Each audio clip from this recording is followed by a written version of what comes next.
अस्सलाम वालेकुम दोस्तों, इनसाइड बाय मौज़म फ़खर में खुशामदीद। वज़ीर-ए-आज़म इमरान खान ने आज अपनी हुकूमत की 3 साला कारकर्दगी से मुझे और आपको यानी हम सबको ना सिर्फ आगाह किया बल्कि ये भी बताया कि 3 साल पहले मुल्क किन खौफनाक किस्म की सूरत हाल से दो चार था और उन्होंने किस कदर मेहनत करके दिन रात एक करके पाकिस्तान की भंवर में मुसीबतों में फंसी हुई किश्ती को बाहर निकाला।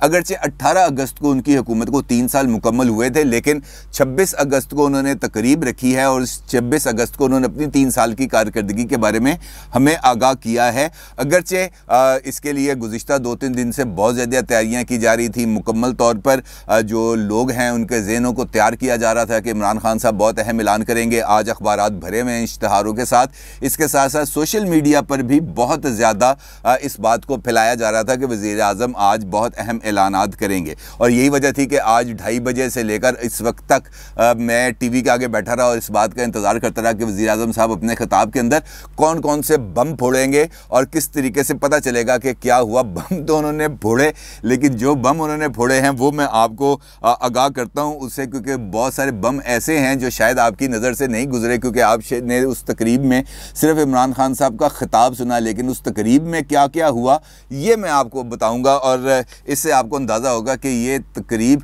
फ़िक्री सतह पर किस कदर इन्हितात पे थी, किस कदर नीचे थी और इस तकरीब के अंदर जो कुछ हुआ वो किस कदर गिरावट का शिकार था। 2:30 बजे का टाइम था, 2 बजे का टाइम था। इस तकरीब का आगाज़ हुआ 2:30 बजे के करीब और तकरीबन 4.5 घंटे ये तकरीब जारी रही। 2:30 बजे आगाज़ होने के बाद 7:10 पर इस तकरीब का इख्तिताम होता है। इस तकरीब के दौरान किसी किस्म का कोई सरकारी काम नहीं हुआ, क्योंकि तमाम की तमाम जो काबीना है वो कन्वेंशन सेंटर के अंदर बैठी रही। ना सिर्फ काबीना बल्कि चारों सूबाई वज़राए आला भी कन्वेंशन सेंटर के अंदर मौजूद थे। जहाँ पर कन्वेंशन सेंटर की बात है तो कन्वेंशन सेंटर का जो एरिया है वो नो गो एरिया बना हुआ था।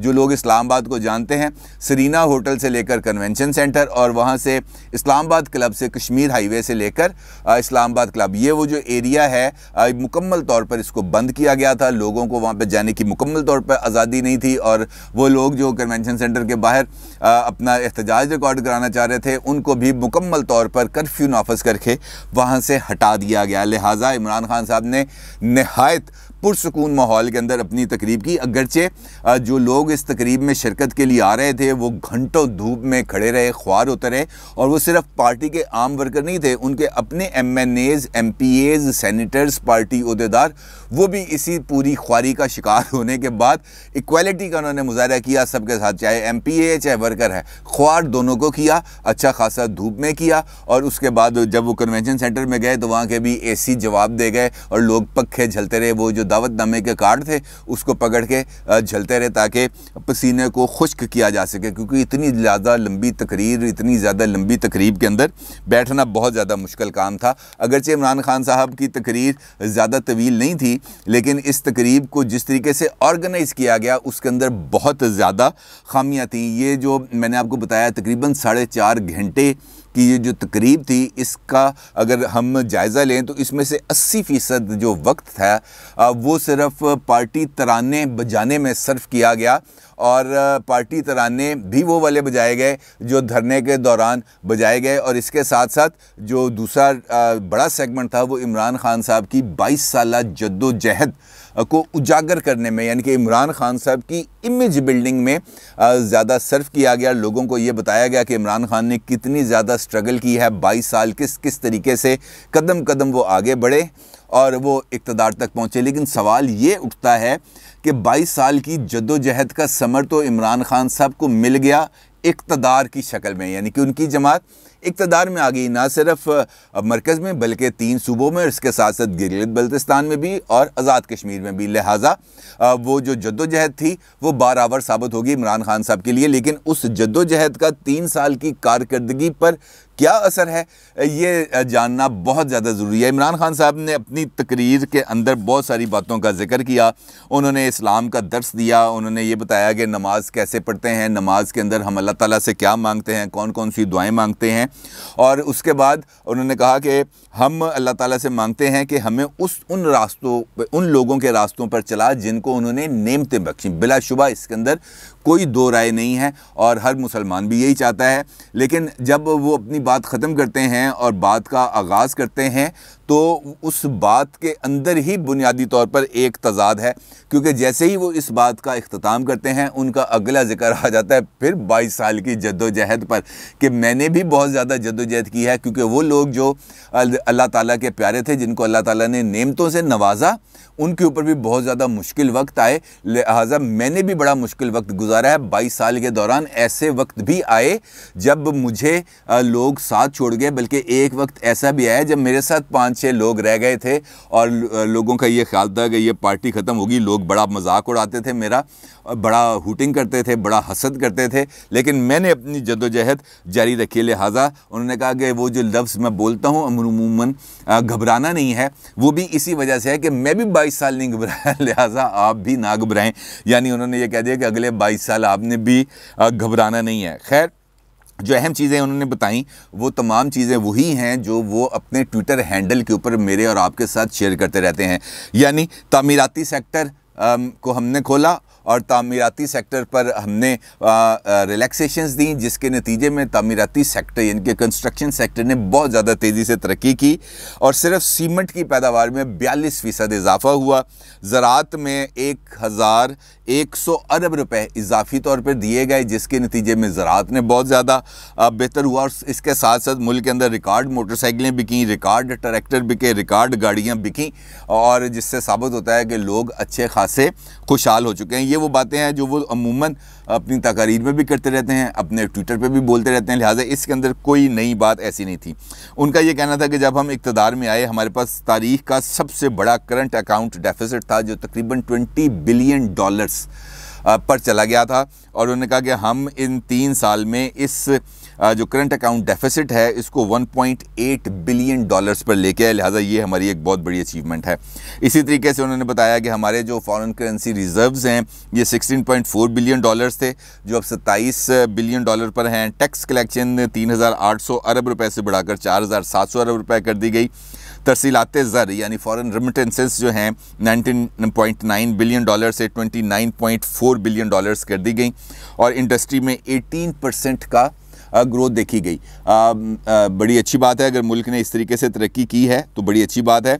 उनका ये कहना था कि महंगाई की बुनियादी वजह ये थी कि करंट अकाउंट डेफिसिट था, हम दिवालिया होने जा रहे थे, और अगर चीन, सऊदी अरब हमारी मदद ना करते, यूएई, तो हम डिफ़ॉल्ट कर जाते, और वो जो दबाव था उस वक़्त उसकी वजह से हमारी करेंसी डीवैल्यू हुई और महंगाई आ गई, और महंगाई अभी तक हम भुगत रहे हैं। और उनका ये कहना था कि माफियाज चाहते हैं कि हुकूमत फ़ेल हो ताकि वो ज़माना वापस आ जाए। तो सवाल ये पैदा होता है कि वो माफियाज कौन कौन से हैं जो ये चाहते हैं कि वो ज़माना वापस आ जाए।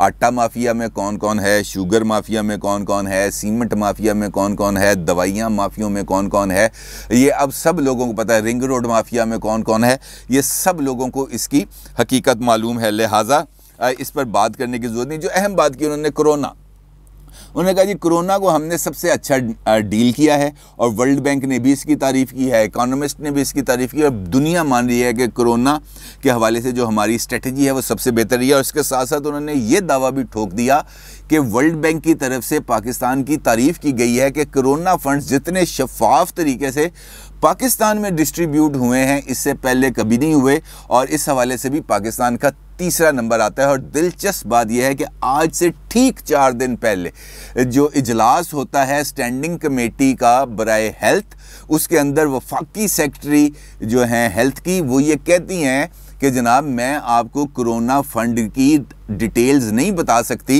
क्योंकि अगर मैंने ये डिटेल्स आपको बता दी तो हमारे पास जो इस वक्त कोवैक्स के हवाले से जो इमदाद आ रही है वो रुक जाएगी, ख़त्म हो जाएगी, लिहाजा आपको मैं नहीं बता सकती। ये सेक्रेटरी इत्तलात का एतराफ़ है सेनेट की स्टैंडिंग कमेटी बराए हेल्थ में, तो इससे आप अंदाज़ा लगा सकते हैं कि क्या सूरत हाल है। खैर ये संजीदा बातें थी, लेकिन जो बातें मैं आपको बताना चाह रहा हूँ वो इससे बड़ी दिलचस्प हैं। मिसाल के तौर पर जिस तरह मैंने आपसे गुफ्तगू के आगाज़ में कहा कि बड़ी गैर ज़रूरी तकरीब थी, बड़ी तवील तकरीब थी। किसी भी वजारत असूली तौर पर होना तो ये चाहिए था कि हर एक वजारत अपनी 3 साल की कारकर्दगी का रिपोर्ट पेश करती। वजारत इत्तलात बताती कि हमने क्या कारकर्दगी की, हमने हुकूमत की इमेज बिल्डिंग कैसे की, इस पर हमारे कितने पैसे खर्च हुए, हमने अखबारात को कितने इश्तिहार दिए, हमने कितने पैसे बचाए, हमने कितना बैकलॉग क्लियर किया। किसी डिपार्टमेंट की तरफ से कोई कारकर्दगी रिपोर्ट नहीं पेश की गई, चाहे वो वज़ारत इत्तलात है, चाहे वो वज़ारत तवानाई है, चाहे वो वज़ारत पेट्रोलियम है, चाहे वो वज़ारत खुराक है, कोई भी आप डिपार्टमेंट ले लें, ख़ासतौर पर बहरी अमूर की वज़ारत जिसका अली ज़ैदी जो हर वक्त ब्लू आइड के तौर पर लोगों को धुतकारते रहते हैं, उनकी तरफ से भी कोई अपनी वज़ारत की कारकर्दगी कल से रिपोर्ट सामने नहीं आई। और उनकी वज़ारत की कारकर्दगी ये है कि हैंगटोंग जहाज़ 1 महीने से कराची के साहिल पर फंसा हुआ है और 1 महीने से अभी तक उस जहाज़ का रुख ही नहीं मोड़ा गया, कभी नहीं पता चल सका उस जहाज़ ने अब निकलना भी है कि नहीं निकलना। खैर ये वज़ारतों की कारकर्दगी है, लेकिन किसी वज़ीर ने अपनी किसी वज़ारत पर अबादने की बात हुई है तो सिर्फ़ और सिर्फ माशी कारकर्दगी की, जबकि जो हुकूमत है वो सिर्फ माशी मैदान में नहीं, उसको हर एक जगह पर अपनी कारकर्दगी दिखाना होती है। इस पूरे एपिसोड के अंदर किसी जगह पर भी इदारा जाती इस्लाहात की बात नहीं की गई, अगरचे इदारा जाती इस्लाहात खुद पीटीआई के मंशूर में शामिल है कि हम पुलिस रिफॉर्म्स करेंगे, हम लैंड रिफॉर्म्स करेंगे, हम एग्रीकल्चरल रिफॉर्म्स करेंगे, हम इंडस्ट्रियल रिफॉर्म्स करेंगे, हम हर एक सेक्टर को रिफॉर्म करेंगे। लेकिन किसी एक सेक्टर में आज इन 3 साल में कोई रिफॉर्म नहीं की गई। और इसके बारे में ये जो 3 साला कारकर्दगी का इजलास था ये बिल्कुल खामोश था। हुकूमत अपनी जो मीडिया इमेज है उसको बढ़ाने के लिए भरपूर किरदार अदा करती है, अपना भरपूर असर रसूख भी इस्तेमाल करती है, अपना दबाव भी इस्तेमाल करती है, लेकिन इस तकरीब की कवरेज के लिए आने वाले सहाफ़ियों के साथ मुकम्मल तौर पर अछूतों जैसा सलूक किया गया। उनके लिए ना कोई जगह थी बैठने की और ना ही उनके लिए कोई मुकाम ऐसा मुख्तस किया गया था जहाँ से वो कवरेज के लिए उनको किसी किस्म की सहूलत मिलती। सैनेटर्स, बहुत सीनियर सैनेटर्स आए पार्टी इस इजलास में शिरकत के लिए, लेकिन वर्कर्स ने उनको ऐसे ऐसे धक्के मारे कि आपकी सोच है, कोई इधर गिरा, कोई इधर गिरा, कोई जलील हुआ, कोई उठ के चला गया। और इवन ख़वातीन जो पार्टी की सीनियर विमेन विंग की ख़वातीन थी उनको भी बैठने की जगह नहीं मिली थी। तो उसके बाद फ़ारूक हबीब साहब उठे और उन्होंने चंद कारकुनों की मिन्नत समाजत की, उनकी सीटें खाली कराईं और वहाँ पर ख़वातीन को बिठाया गया। कारकर्दगी तकरीब में चलाई जाने वाली तमाम वीडियोस का जो कंटेंट था वो नहायत गैर मेयारी था और उसकी एडिटिंग बहुत बुरी थी, उसकी क्वालिटी पर बिल्कुल फोकस नहीं किया गया, बिल्कुल उसी तरीके से जैसे हुकूमत की कारकर्दगी पर किसी किस्म का कोई फोकस नहीं किया गया। अब तकरीब का जिस तरह मैंने आपको बताया कि बेशतर हिस्सा पार्टी तरानों पर मुश्तमिल था और जिस तरीके से इमरान खान साहब की 22 साला जद्दोजहद को उजागर किया गया तो इससे ये लगता था कि इस पूरे के पूरे जो कारकर्दगी है इसको बेस किया जा रहा है सिर्फ इमरान खान साहब की करैक्टर बिल्डिंग के लिए। और जो कंटेनर फेज़ है पीटीआई का, आज की तकरीब को कन्वेंशन सेंटर हॉल में बैठे हुए लोगों के मुताबिक इससे ये लग रहा था कि जो पार्टी है अभी तक वो अपने उस फेज़ से यानी कंटेनर फेज़ से बिल्कुल बाहर नहीं निकली। दिलचस्प बात यह है कि ख़ुद इमरान खान साहब इस तवील तकरीब की तवालत से ना सिर्फ बेजार हो गए बल्कि जब वो खिताब कर रहे थे तब भी बार बार जोशीले कारकुनों ने जब नारे लगाने की कोशिश की तो इमरान खान साहब ने ना सिर्फ उनको डांट दिया बल्कि ये कहा कि अब अगर ये नारे लगाए तो इसको उठाकर हॉल से बाहर फेंक देना, ये मुझे डिस्टर्ब ना करे। और इमरान खान साहब जब अपनी गुफ्तगू कर रहे थे तब वो ये भूल गए कि उनकी पार्टी इस वक्त किस किस सूबे पर हुकूमत कर रही है। उनका ये कहना था कि इस वक्त पीटीआई मरकज़ में भी हुकूमत में है, पंजाब में भी हुकूमत में है और केपीके में भी हुकूमत में है, जिस पर जाम कमाल जो वहाँ पर मौजूद थे उन्होंने लुकमा दिया, ऊंची आवाज़ में बोले वज़ीर-ए-आज़म को, कहा कि जनाब बलूचिस्तान में भी आपकी कोलिशन गवर्नमेंट है। तो वज़ीर-ए-आज़म ने कहा हाँ हाँ हमारी बलूचिस्तान में भी कोलिशन गवर्नमेंट है। फिर अली अमीन गंडापुर की तरफ से जुमला फेंका गया कि जनाब गिलगित बल्तिस्तान और आज़ाद कश्मीर में भी हमारी हुकूमत है, जिस पर उन्होंने सिर्फ मुस्कुराने पर ही इक्तफा किया। इसके साथ साथ जब वो अपने ये अदादो शुमार दे रहे थे कि ये हमारे ये अदादो शुमार हैं, हमने ये इन महाज में हमने बहुत ज़्यादा कारकर्दगी का मुजाहरा किया है, तो साथ ही उन्होंने कहा कि ये फ़िगर्स बिल्कुल असली हैं, ये इसहाक डार वाले फ़िगर्स नहीं हैं। यानी उस तकरीब में भी उनको इसहाक डार साहब अच्छे खासे नज़र आए। जो अहम बात है, अहम नुक्ता है इस तकरीब का वो ये है कि 3 साल की कारकर्दगी जिस तरह मैंने आपसे गुजारिश की कि किसी महकमे की कोई कारकर्दगी का जिक्र नहीं किया गया। हुकूमत की सिर्फ माशी मैदान के अंदर जो उनके बकौल उन्होंने कामयाबियां हासिल की गई हैं सिर्फ उसका जिक्र किया गया, जबकि अब हुकूमत की आइनी मुद्दत में अभी मज़ीद 2 साल बाकी हैं। अगले 2 साल में पीटीआई क्या करने जा रही है, उसके पास कौन सा फुटप्रिंट्स हैं जिस पर उसने काम करना है, कौन से नए प्रोजेक्ट्स लॉन्च करने हैं, क्या अगले 2 साल के अंदर आवाम की फलाह बहबूद के लिए वो कौन से नए इक़दाम करने जा रहे हैं, कोई ऐलान नहीं किया गया। सिर्फ ये कहा गया कि कामयाब जवान प्रोग्राम लॉन्च किया जाएगा, एहसास प्रोग्राम में वसअत दी जाएगी, पनाहगाहों में इजाफा किया जाएगा, ये जो दस्तरखान है इसको वसी किया जाएगा, इसके अलावा और कुछ नहीं। यानी अगले 2 साल में भी हमको सिर्फ वही नारा सुनना है जो हम पिछले 3 साल में सुनते चले आए हैं। यानी अगले 2 साल में अवाम हुकूमत की जो कारकर्दगी है अगर उसमें बेहतरी होगी तो इमरान खान साहब के जो उनका लहजा है या उनका जो तरीक़ाकार है उसके मुताबिक उसका जवाब मेरे ज़हन में जो आता है वो है सिर्फ एब्सोल्युटली नॉट। और दिलचस्प बात यह है कि जिस वक्त इमरान खान साहब अपनी तकरीब में कन्वेंशन सेंटर में अपनी हुकूमती कारकर्दगी का ऐलान फरमा रहे थे, उसका जिक्र कर रहे थे, तो उसी वक्त एक भारतीय चैनल जिसका नाम है डिश टीवी, वो अपनी एक नशरियात में इमरान खान साहब की हुकूमत, इमरान खान साहब की कारकर्दगी के बारे में बिल्कुल ही मुतज़ाद किस्म की अपनी रिपोर्ट चला रही थी वो खातून। और कई जगहों पर तो उन्होंने इमरान खान साहब का नाम को इमरान बाजवा करके पुकारा। अब ये इमरान डॉट बाजवा था या इमरान बाजवा, उन्होंने इमरान खान को इमरान बाजवा करार दे दिया, इसका मुझे नहीं पता। लेकिन जो तालिबान के हवाले से उनका जो कहना था इमरान खान साहब का, उसी का बिल्कुल जो रिवर्स वर्शन था वो उस इंडियन टीवी ने बताया। इमरान खान साहब ये कहते थे कि दोहा एकॉर्ड्स के अंदर जो अमेरिका था उसका मुतालबा ये था कि तालिबान एक वसीउल बुनियाद हुकूमत बनाए, यानी ऑल इंक्लूसिव।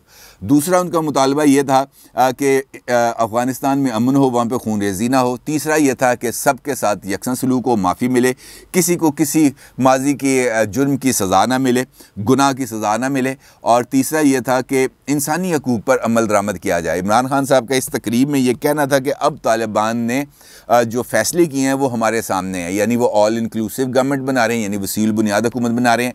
इसके साथ साथ उन्होंने बदला ना लेने का ऐलान किया, उन्होंने सबके लिए आम माफ़ी का ऐलान किया है, उन्होंने इंसानी हकूक़ पर जो अमल दरामद है उसका ऐलान किया। इसके साथ साथ उनका ये कहना है कि हम ख़वातीन के लिए किसी किस्म की कोई पाबंदियाँ नहीं लगाएंगे।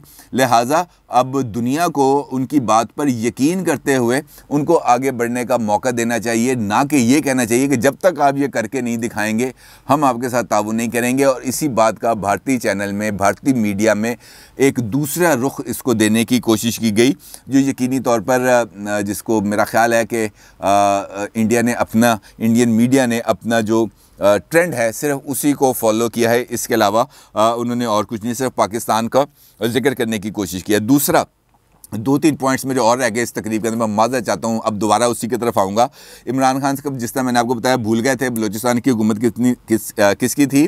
भूल गए इमरान खान साहब ये भी कि BCCI बैंक पाकिस्तान का था या किसका था, वो भूल गए। अगरचे BCCI पाकिस्तानी बैंक नहीं था, ये अहमद रज़ा आबदी साहब का बैंक था जिस पर अमेरिका ने पाबंदियाँ लगाई थी, और ये जो है UAE बेस्ड बैंक था। अलबत्ता पाकिस्तान में भी इसकी शाखें मौजूद थी। उनका ये कहना था कि टूरिज़म पर तवज्जो दी जाए तो पाकिस्तान अपने कर्जे उतार सकता है। तो सवाल ये पैदा होता है कि इन 3 साल के दौरान कौन सा ऐसा टूरिस्ट पॉइंट है जो हुकूमत ने डेवलप किया हो।